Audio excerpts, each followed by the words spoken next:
Big boss ಇಂದ ಬಂದ್ಮೇಲೆ ಎಷ್ಟು ದಿನ ಇರುತ್ತಪ್ಪ ಕ್ರೇಜು ಅಂತ ಒಂದಷ್ಟು ಜನ ಹೇಳೋರು ಇರ್ತಾರೆ. ಎಲ್ಲ ವಿನ್ ಆದ್ಮೇಲೆ ಆ ಕ್ರೇಜ್ ಒಂದು 3 months 2 months ಜನ ಎಲ್ಲೆಲ್ಲೋ ಕರೀತಾರೆ ಅಷ್ಟೇ ಇತ್ತು. ನೆಕ್ಸ್ಟ್ ಸೀಸನ್ ಬಂದಾಗ ಮುಗೀತು, ಮರ್ತು ಬಿಟ್ರು ನೆಕ್ಸ್ಟ್ ಸೀಸನ್ಗೆ ರೆಡಿ ಆಗ್ತಾರೆ ಅಂತ ಆ ಒಂದು ಭಯ ನಮ್ಗಿತ್ತು ಸರ್. ಶೂಟಿಂಗ್ ಸ್ಟಾರ್ಟ್ ಮಾಡೋದಕ್ಕಿಂತ ಮುಂಚೆ ಪರ್ಮಿಷನ್ ಕೇಳಕ್ಕೆ ಹೋದ್ರೆ ಅವರೇ ನಮ್ಮನ್ನ ಪೊಲಿಟಿಷಿಯನ್ ಎದುರಿಸೋರು. ಸರ್ ನೀವು ಎಕ್ಸ್ಟ್ರಾ ಪ್ರೊಡಕ್ಷನ್ ಹಾಕಬೇಕು, ನಾವು 4 ಜನ ಪೊಲೀಸವ್ರು ಕರೆಸ್ತೀವಿ, ಏನು ಹುಡುಗಾಟ ಆಡ್ತೀರಾ ಸರ್, ಗಿಲ್ಲಿ ಹಾಕೊಂಡು ಶೂಟಿಂಗ್ ಮಾಡ್ತೀರಾ ಅಂತ. ಅಯ್ಯೋ ಇಷ್ಟೊಂದು ಕಷ್ಟನ ಗಿಲ್ಲಿಯವ್ರನ್ನ ಹಾಕೊಂಡು ಮಾಡೋದು. ಕ್ರೇಜ್ ನನಗೆ ಮತ್ತೆ ಅನಿಸಿದ್ದು ಗಿಲ್ಲಿಯವ್ರು ನೋಡಿ ಸರ್, ಅದು ಗಾಡ್ ಗಿಫ್ಟ್ ಸರ್. ಅದೇನು ಅಂತ ಗೊತ್ತಿಲ್ಲ. ಸೊ ನನ್ನ ಆ ಮಟ್ಟಕ್ಕೆ ಅವ್ರನ್ನ ಹೊಗಳ್ತಿದ್ದೀನಿ ಅನ್ನೋದು ಇದಾದರೂ ಕೂಡ ಅದು ಸತ್ಯ ಸರ್. ಆಮೇಲೆ ಸರ್ ಇವಾಗ ಒಂದು ರಿಯಾಲಿಟಿಯಾಗಿ ಮಾತಾಡೋದಾದ್ರೆ ಕ್ರೇಜ್ ಒಂದು ಗಳಿಸೋದಿದೆಯಲ್ಲ ಅದೊಂದು ಕಷ್ಟ. ಆಮೇಲೆ ಕ್ರೇಜ್ ನ ಉಳಿಸ್ಕೊಂಡು ಹೋಗೋದಿದೆಯಲ್ಲ ಅದು ಎಷ್ಟು ಕಷ್ಟ ಇದೆ. ಒಬ್ಬ ನಟನಿಗೆ ಎಷ್ಟು ಕಷ್ಟ, ತುಂಬ ಕಷ್ಟ ಇದೆ ಸರ್. ಯಾಕೆಂದ್ರೆ ಅವನು ಒಬ್ಬ ಮನುಷ್ಯನಾಗಿರ್ತಾನೆ ಸರ್. ಯಾಕೆ ಅವನು ಕೂಡ ನೋಡಿ, ನಾವು ಯಾರೂ ಇಲ್ದಾಗ ಈಗ ನಾವು ಬೇಕಾದ್ರೆ ಎಲ್ಲರೂ ನಿಂತ್ಕೊಂಡು ಕಾಫಿ ಕುಡಿಬೋದು ನಿಂತ್ಕೊಂಡು. ಈಗ ದೊಡ್ಡ ಸ್ಟಾರ್ ಆದಮೇಲೆ ಒಂದು ಹೋಗಿ ಹೊರಗಡೆ ಹೋಗಿ ಒಂದು ಕಾಫಿ ಕುಡಿಯೋದೇ ಆಗಲಿ, ಯಾರನ್ನೋ ಒಂದು ಮಾತಾಡ್ಸೋದೇ ಆಗಲಿ ತುಂಬ ಕಷ್ಟ ಆಗುತ್ತೆ. ಆ ನಾರ್ಮಲ್ ಲೈಫ್ಗೂ ಒಬ್ಬ ಸ್ಟಾರ್ ಲೈಫ್ಗೂ ತುಂಬ ಡಿಫ್ರೆನ್ಸ್ ಇರುತ್ತೆ. ಅದನ್ನು ಮೇಂಟೈನ್ ಮಾಡ್ಕೊಂಡು ಬ್ಯಾಲೆನ್ಸ್ ಮಾಡ್ಕೊಂಡು ಹೋಗೋದಿದೆಯಲ್ಲ ಸರ್, ಅದು ತುಂಬ ಏನೋ ಕ್ರಿಟಿಕಲ್ಲೇ ಸರ್. ಪಾಪ ತುಂಬ ಕಷ್ಟ ಇರುತ್ತೆ ಯಾರೇ ಸ್ಟಾರ್ಗಾಗಲಿ ಸರ್. ಜನಸಾಮಾನ್ಯ ಜೊತೆ ಬೆರೆಯೋದಿದೆಯಲ್ಲ ಸರ್, ಯಾಕೆ ಅದು ಒಂದು ಕಷ್ಟದ ವಿಷಯನೇ ಅದು. ಇವ್ರದ್ದು ಮೂಡ್ ಹೆಂಗಿರುತ್ತೋ, ಯಾರೋ ಬಂದಾಗ ಫೋಟೋ ಕೊಡ್ಲೇಬೇಕು, ನಗಾಡ್ತಾ ಮಾತಾಡ್ಸ್ಲೇಬೇಕು. ಹೌದೌದು. ಒಂದು ಚೂರ್ ಏನಾದ್ರು ಆಯ್ತು ಅಂತಂದ್ರೆ ಅಲ್ಲೇ ವಿಡಿಯೋ ಮಾಡ್ಕೊಂಡು ನೆಗೆಟಿವ್. ಆಗ್ಲೇ ನೋಡಿ ಗಿಲ್ಲಿಯವ್ರಿಗೆ ಕೊಬ್ಬು, ಅವ್ರನ್ನ ಹಿಡಿಯಕ್ ಆಗ್ತಾ ಇಲ್ಲ ಅಂತ. ಅವ್ರಿಗೆ ಎಷ್ಟೇ ಕಷ್ಟದಲ್ಲಿದ್ರು ಸರ್, ಅವ್ರ ಇಂಟ್ರಡಕ್ಷನ್ ಅಲ್ಲಿ ಅವರ ನೋಡೋಕ್ಕಾಗ್ತಿಲ್ಲ ಸರ್. ಮೈ ಮೇಲೆಲ್ಲ ಮಣ್ಣು ತುಂಬ ಫುಲ್ ಇದಾಗಿರುತ್ತೆ, ಡಸ್ಟು. ಆ ಡಸ್ಟಲ್ಲೂ ಕೂಡ ಯಾರೋ ಬಂದರೂ ಫೋಟೋ ತೆಗಿಯಕ್ಕೆ ಬಿಡ್ತಿರ್ಲಿಲ್ಲ, ಯಾಕೆಂದರೆ ನಮ್ಮದು ಆ ಲುಕ್ಕೆಲ್ಲ ಗೊತ್ತಾಗಬಾರ್ದು ಅಂತ. ಬಟ್ ಆ ಹೋಗಿ ಮಾತಾಡಿಸಿ ಕೂತ್ಕೊಂಡು ಅದೆಲ್ಲ ಚೆನ್ನಾಗಿ ಸ್ಪಂದಿಸ್ತಾರೆ ಜನಗಳ ಜೊತೆ. ಸೊ ಒಟ್ಟಿನಲ್ಲಿ ಒಂದು ಒಳ್ಳೆ ಕ್ರೇಜ್ ಇದೆ. ಕ್ರೇಜ್ ಚೆನ್ನಾಗಿ ಉಳಿಸ್ಕೊಂಡು. ಬಟ್ ಅದು ನಮಗೆ ಒಂದು ಚಾಲೆಂಜ್, ನಮಗೊಂದು ಭಯ ಇದೆ ಸರ್. ಆ ಭಯದಲ್ಲೇ ನಾವು ಸಿನಿಮಾಗಳು ಮಾಡ್ತಾ ಇದ್ದೀವಿ. ಯಾಕೆಂದರೆ ಪ್ರತಿಯೊಂದು, ಯಾಕೆಂದರೆ ಆ ಎಕ್ಸ್ಪೆಕ್ಟೇಷನ್ ಇದೆಯಲ್ಲ ಸರ್ ಜನಗಳಲ್ಲಿ, ಗಿಲ್ಲಿ ಏನೋ ಮಾಡ್ತಿದ್ದಾರೆ ಹೀರೋ ಆಗಿ, ಆ ನಿರೀಕ್ಷೆ ಇದೆಯಲ್ಲ ಸರ್. ನಿರೀಕ್ಷೆ ಉಳಿಸ್ಕೊಳ್ಳೋದು ನಮ್ಮ ಪ್ರೊಡಕ್ಷನ್ ಹೌಸು, ನಾವು ಡೈರೆಕ್ಟ್ರಾಗಿ. ನನಗೆ ಎಲ್ಲರಿಗಿಂತ ಮಿಗಿಲಾಗಿ ನನ್ನ ಭಯ ಜಾಸ್ತಿನೇ ಇದೆ ನನಗೆ. ಆ ಭಯದಲ್ಲಿ ಸಿನಿಮಾ ಚೆನ್ನಾಗಿ ಮಾಡ್ತಾ ಇದ್ದೀವಿ. ನೀವೇ ಕ್ಯಾಪ್ಟನ್ ಅಲ್ವಾ, ಹಾಗಾಗಿ ಹೌದು, ಏನೇ ಬಂದರೂ ನನ್ನ ಮೇಲೆ ಬರುತ್ತೆ ಸರ್ ಅದಕ್ಕೊಂದು ಫೈನಲ್.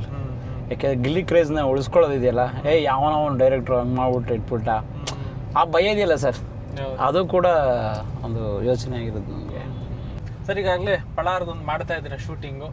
ಈಗ ಬಿಗ್ ಬಾಸ್ ಇಂದ ಒಂದು ಜನರಲ್ ಟಾಪಿಕ್ ಏನು ಅಂತಂದ್ರೆ, ಬಿಗ್ ಬಾಸ್ ಇಂದ ಬಂದ್ಮೇಲೆ ಎಷ್ಟು ದಿನ ಇರುತ್ತಪ್ಪ ಕ್ರೇಜು ಅಂತ ಒಂದಷ್ಟು ಜನ ಹೇಳೋರು ಇರ್ತಾರೆ. ಖಂಡಿತ.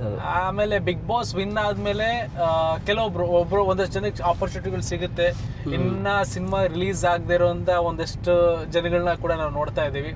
ಹಂಗಿದ್ದಾಗ ನಾನು ಪರ್ಸ್ನಲ್ ಎಕ್ಸ್ಪೀರಿಯನ್ಸ್ ಮಾಡಿರೋದು, ಫಿನಾಲೆ ದಿನ, ಗ್ರ್ಯಾಂಡ್ ಫಿನಾಲೆ ದಿನ ನಾವು ಕೂಡ ಅಲ್ಲಿ ಹೋಗಿದ್ವಿ. ಸಿಕ್ಕಾಪಟ್ಟೆ ಜನ ಬೇರೆ ಬೇರೆ ಈ ಕಡೆಯಿಂದ ಎಲ್ಲ ಬಂದಿದ್ದು ನಾವು ನೋಡಿದ್ವಿ.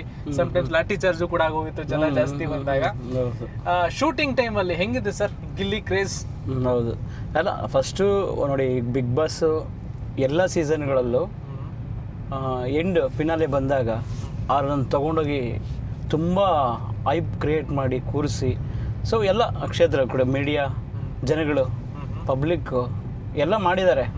ಬಟ್ ಈ ಸಲ ಈಗ ಗಿಲ್ಲಿಗೆ ಬಂದ ಕ್ರೇಜ್ ಇದೆಯಲ್ಲ ಸರ್, ಅದು ಎಕ್ಸ್ಪೆಕ್ಟೇ ಮಾಡೋಕ್ಕಾಗಲ್ಲ, ಅಷ್ಟೊಂದು ಕ್ರೇಜ್ ಬಂದಿತ್ತು. ಬಟ್ ನಾನು ನಿಜ ಹೇಳಬೇಕು ಅಂದರೆ ಬಿಗ್ ಬಾಸ್ ಒಂದು ಶೋನು ನಾನು ನೋಡಿಲ್ಲ, ಒಂದು ಶೋನು. ಅದು ಆದಮೇಲೆ ಗಿಲ್ಲಿ ತುಂಬ ಚೆನ್ನಾಗಿ ಮಾತಾಡ್ತಾರೆ, ಇದೆಲ್ಲ ಟಾಪಿಕ್ ಆಯ್ತಲ್ಲ, ನೋಡಬೇಕು ಒಂದು 2-3 ಎಪಿಸೋಡ್ ಅನ್ನೋಷ್ಟು ಮುಗಿದೋಗಿತ್ತು. ಅದಾಗ ವಿನ್ ಆಗ್ಬಿಟ್ರು ಅಂತ. ಇದಾದ ಮೇಲೆ ಯಾವಾಗ ನಾವು ಏನು ಸ್ಟಾರ್ಟಿಂಗು ನಮ್ಮಲ್ಲಿ ಒಂದು ಕ್ವಶನ್ ಸ್ಟಾರ್ಟ್ ಆಯ್ತು ಸರ್, ಕ್ರೇಜು. ಯಾಕೆಂದರೆ ಎಲ್ಲ ಈಗ ಏನು 11 ಏನಾಗಿದೆ ಬಿಗ್ ಬಾಸ್ ಫೈನಲ್ ಸೀಸನ್ನು, ಅದೆಲ್ಲ ವಿನ್ ಆದಮೇಲೆ ಆ ಕ್ರೇಜು ಒಂದು 3 months 2 months ಜನ ಎಲ್ಲೆಲ್ಲೋ ಕರೀತಾರೆ ಅಷ್ಟೇ ಇತ್ತು. ನೆಕ್ಸ್ಟ್ ಸೀಸನ್ ಬಂದಾಗ ಮುಗೀತು, ಮರ್ತು ಬಿಟ್ರು ನೆಕ್ಸ್ಟ್ ಸೀಸನ್ಗೆ ರೆಡಿ ಆಗ್ತಾರೆ ಅಂತ.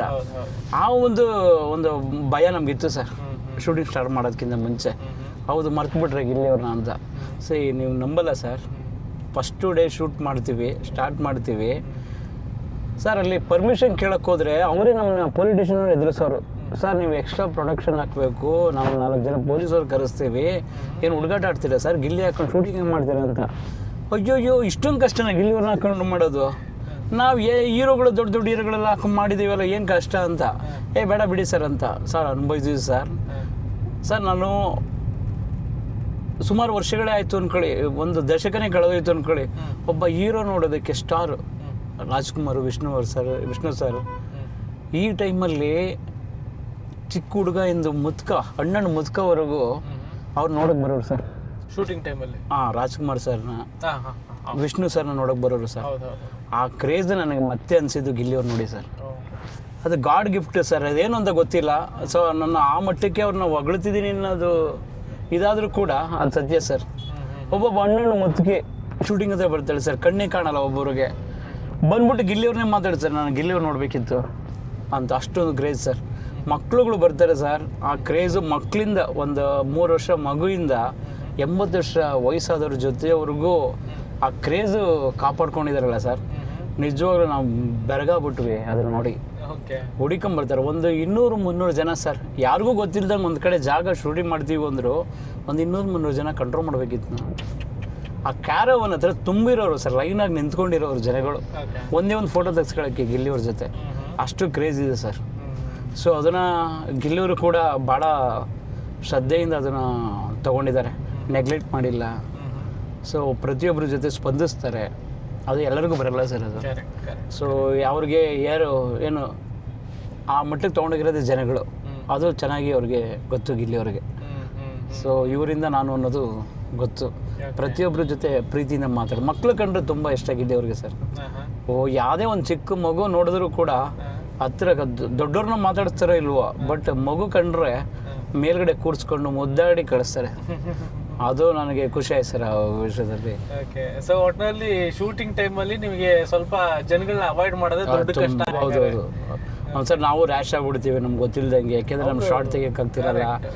ಬಟ್ ಒಂದ್ಸ ನೋಡಿದ್ರೆ ಅವ್ರಿಗೆ ಅದೆಲ್ಲ ಅಲ್ವೆಲ್ಲ.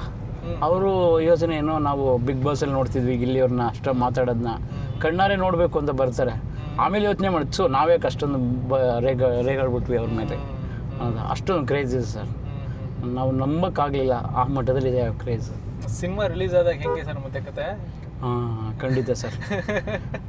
ಅದೇ ನಾವು ಎಕ್ಸ್ಪೆಕ್ಟ್ ಮಾಡ್ತಿರೋದು ಏನು, ಅವರು ಅಭಿಮಾನಿಗಳಿದ್ದಾರೆ, ಆ ಕ್ರೇಜ್ ಏನಿದೆ ಜಸ್ಟ್ 25% ಥಿಯೇಟ್ರ್ ಕಡೆ ಬಂದರೆ